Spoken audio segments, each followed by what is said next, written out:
Hi అండి అందరికీ welcome to Godavari dot ముచ్చట్లు. ఈరోజు పెద్ద పండగ. నేను మా ఆయన గారికి బట్టలు పెట్టుకున్నాను ఈరోజు.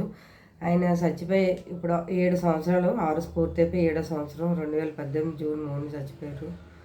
నేను ప్రతి సంవత్సరం బట్టలు పెట్టుకుని ప్రతి గోదావరికి వెళ్ళి పొత్తర్లు ఇచ్చేసి వస్తాను. ఎందుకంటే మాకు అబ్బాయి లేరు, ముగ్గురు అమ్మాయిలే.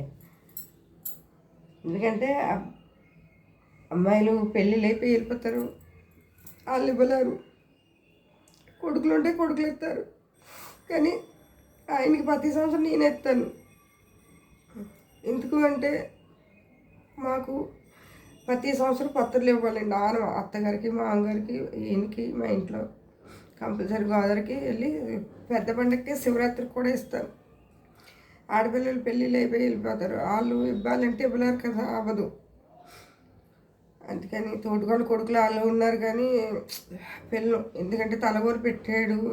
రెండో తోటకోళ్ళ కొడుకు పెట్టిన 3 నెలలకి అబ్బాయి కొంచెం సూసైడ్ చేసుకున్నాడు.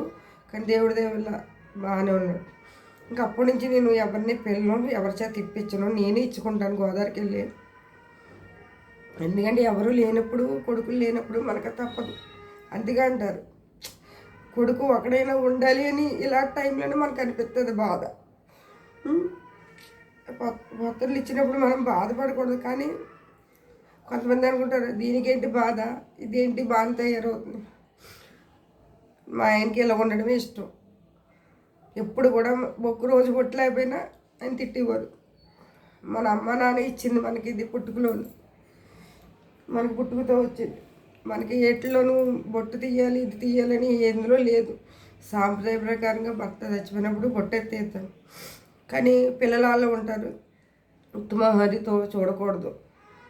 ఈ రోజులు ఎలాంటివి అంటే బయటికి వెళ్ళామంటే బొట్టు లేకపోతే దారిలో ఏదోలా చూసి వాళ్ళు ఉన్నారు. కొంత మంచి వాళ్ళు ఉంటారు, కొంతమంది చెడ్డోళ్ళు ఉంటారు.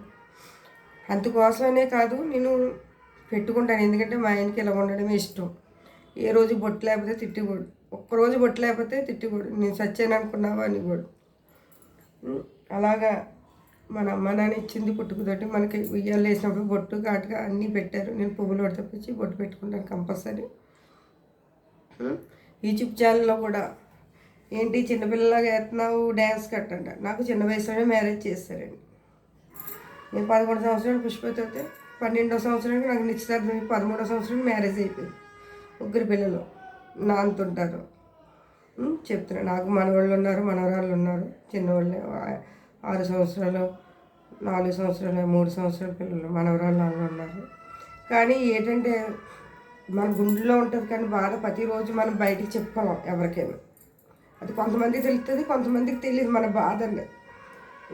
అది ఇంటి మొగదిక్కి లేకపోతే ఆ బాధ అన్నది ఎలా ఉంటుంది అన్నది ఒక ఇంటికి వెళ్ళాలకు మాత్రమే తెలుస్తుంది.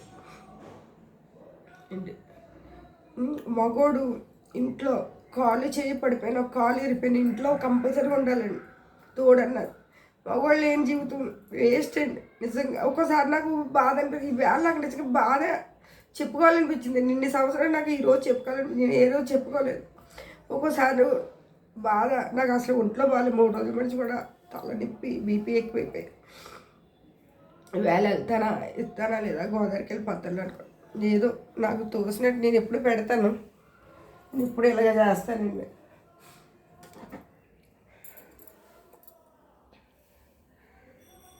మేము పులిహోర, కలగూర, పప్పుచారు కాస్తాం. పప్పుచారు, బూర్లు, పాలకాయలు, అప్పాలు, బట్టలు ఆల్రెడీ ఇస్తారండి. మా ఆయనగారు పేరు చెప్పగా ఆయన తీసుకుని వెళ్తాడు.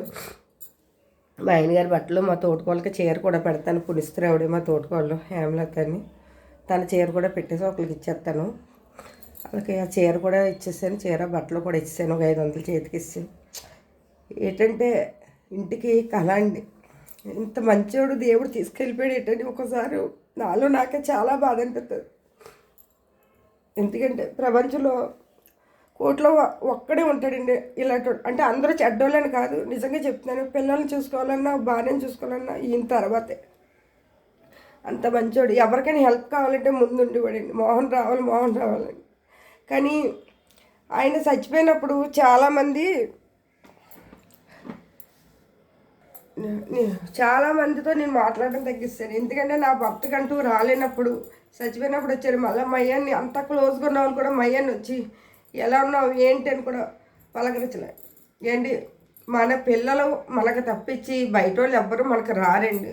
ఓ మాట అనుకున్నా చేసినా మన కుటుంబం మనకే, మన రక్త సంబంధం మనకే. ఫ్రెండ్స్ ఉన్నారండి, మా ఆయన గారు ఫ్రెండ్స్. నిజంగా చెప్పుకోవాలంటే నేను 2018లో మా పాప నీళ్ళు పోసుకుని చూడడానికి వెళ్ళాను. ఆయనకి హార్ట్ అటాక్ వస్తుందండి మా ఇంటికి. కానీ నాకు చెప్పలేదు, చచ్చిపోయినట్టు కూడా చెప్పలేదు. హాస్పిటల్లో ఉన్నారు, మీరు సడన్గా వచ్చేయండి హైదరాబాద్ చెప్పటికప్పుడు. నేను మా పిల్లలు, మా అల్లుడు, మా పిల్లలు అందరూ కూడా బస్సులు లేవు ఆ టైంకి, ఏమీ లేవు. అలాగే కారు కట్టించుకుని 12,000కి అక్కడి నుంచి ఇక్కడికి వచ్చాక మా ఆయన గారు కోటిపల్లి బస్ స్టాండ్లో మా ఆయన గారు ఫ్లెక్స్ కట్టడం చూశానండి. గోకర్ బస్ స్టాండ్లో చూసి నాకు గుండు కరుక్కుమంది. ఎందుకంటే 27 సంవత్సరాలు మేము కలిసి కాపురం చేసి బతికిన వాళ్ళు ఒక్కసారి సడన్గా వెళ్ళిపోయి. ఈ బాధ ఎందుకు చెప్తుందంటే ఈజిప్ట్లో కావాలని చెప్తున్నానని అనుకోవద్దండి. ఎందుకంటే నా మనసులో బాధ ఇవాళ కంపల్సరీ చెప్తారు. ఎవరైనా సరే భర్తను మాత్రం ఒంట్లో బాగుపోయినా సడన్గా హాస్పిటల్ తీసుకెళ్ళండి. ఒక కాలు చేయబడిపోయినా మనసు మీద ఉండి చూసుకొని తప్పించి, భర్త లేకపోతే ఆ మనిషికి నిండుదానం ఉండదు. నలుగురు కూడా 4 రకాలుగా మాట్లాడుకుంటాం. మనం ఎంత నిజాయితీగా ఉన్నా సరే, మన మనసు ఎంత నిజాయితీగా ఉన్నా సరే, ఎవరొక్కళ్ళు ఏదో చెడ్డ పేరు కంపల్సరీ తెస్తారండి మనకి. అలాంటి వాళ్ళకి అవకాశం ఇవ్వద్దండి. మన జీవితం మనం బతుకున్న మన లైఫ్ మనకి. ఎవరైనా ఒక మాట అన్నా సరే ఎవరు పడవద్దండి. ఎందుకంటే మనకి ఎవరో పెట్టి పోషించరండి మనల్ని. మన కష్టం మనం తింటాం. అంతేగాని ఎవరైనా ఒక మాట అన్నా సరే చెప్పు తీసుకొట్టినట్టు చెప్పండి. ఎవరైనా సరే ఇవి పెట్టుకుంటున్నామని ఎవరైనా అడిగినా సరే అది నా ఇష్టం అని చెప్పండి.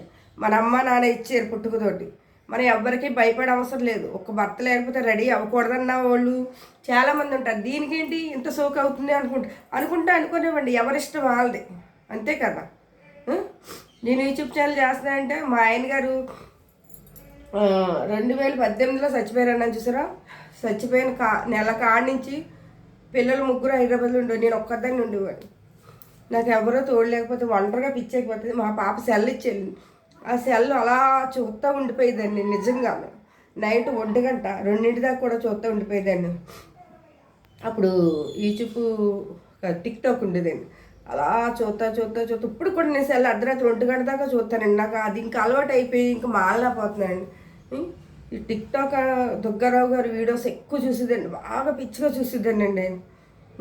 చూసాక అలాగలా నేను యూట్యూబ్ ఛానల్ స్టార్ట్ చేసింది ఒక 8 నెలలు అవుద్దండి. నేను స్టార్ట్ చేసి యూట్యూబ్ ఛానల్ నిజంగా సరదాగా స్టార్ట్ చేశానండి. నేను నా మేనగోళ్ళ చేత స్టార్ట్ చేసి గోదావరి డాట్ ముచ్చట్లని పెట్టుకున్నాను. ముందు గోదావరి ముచ్చట్లని ఉండేది, అది బాగాలేదు, కొంచెం మార్చేద్దాం అనేసి మా పాపాల ఫ్రెండ్ గోదావరి డాట్ ముచ్చట్లని మార్చేసింది. నాకు ఇప్పుడు 7,000 ఉన్నారండి 8 నెలలకి. చెప్తున్నానండి, ఒక డ్యాన్స్ వేస్తున్నామంటే అది మన ఆనందం కోసం, మన యూట్యూబ్ ఛానల్ ప్రజల కోసం. ఎందుకంటే ఏదో మనం ఇంట్లో ఉండి ఎన్నైనా చేయొచ్చండి. మనం బయటకు వెళ్ళి 4 రకాలు చేసి కంట ఇంట్లో ఉండొచ్చండి. బయటకు వెళ్ళి ఎంతోమంది తప్పు చేసిన వాళ్ళు ఉంటారు, అలాంటి వాళ్ళు కనపడి ఇంట్లో ఉండి మనం ఏదైనా డ్యాన్స్ చేసినా ఏదేసినా తప్పు పట్టి వాళ్ళు ఎక్కువ మంది ఉంటారండి. కానీ ఆ అవకాశం ఎవరికి ఇవ్వకండి. ఎవరైనా అన్నా సరే ఒక్క మాట పడకండి. ఎందుకంటే మన కష్టం మనం తింటున్నాం, మనల్ని ఎవడు వచ్చి పెంచట్లేదండి. అర్థమైందండి. ఎవరు కూడా మాట అనేది పడద్దు. మన ఇష్టం వచ్చినట్టు మనం చేసుకుంటాం. మన గొడ్లు ఇప్పి చేసుకుంటలే, గొడ్లు చక్కగా చీరలు కట్టుకుని పద్ధతిగా చేసుకుంటున్నాం ఏంటి. ఎవరైనా ఒక మాట అన్నా యూట్యూబ్ ఛానల్ ఇలా చేస్తున్నారు అలా చేస్తున్నారండి, ఎవరు మాట పడొద్దండి. అది మన ఇష్టం, మన హక్కు. ఎవరు అనడానికి సరిపోరు. ఇష్టమైతే యూట్యూబ్ ఛానల్ చూస్తారు, లేదంటే కళ్ళు మూసుకుంటారండి, అంతే. మన లైక్ చేయమని షేర్ చేయమని ఇష్టమైన వాళ్ళు చేస్తారండి. ఏంటండి ఎవరు కూడా ఇలా చేస్తున్నా అలా చేస్తున్నా మీకు నచ్చకపోతే చూడొద్దండి, నచ్చితేనే చూడండి, అంతే అండి.